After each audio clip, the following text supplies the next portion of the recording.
natin na sa merkado, Ito. wala masyadong pinagkaiba yung size ng pakete. Ito yung kung merong kaibigan 10 grams. namin na Price difference, yung pag size matulog, ng lata, kapag 155 bahala na grams bukas. or 130 grams, halos pareho lang.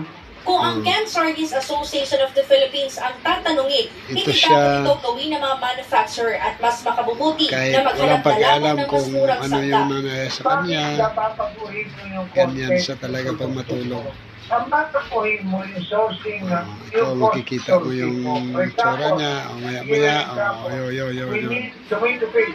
ito na yung mukha niya, wala na, bumubuka na yung baba niya, wala na,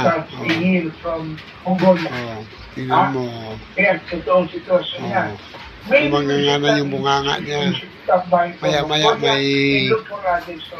may lizard na papasok dyan o kaya lamok. Dagdag pa ng grupo na gumagawa ng sardinas, balik na naman ulit. pinag-aaralan na nila ang paggawa ng bago na Pinoy sardines na makatitiyak na mabibiling mura ng mga consumer na sapat sa timbang at laki balik at na pasok naman. sa tamang presyo. balik Para sa na naman Diyos siya, at sa Pilipinas kung mahal.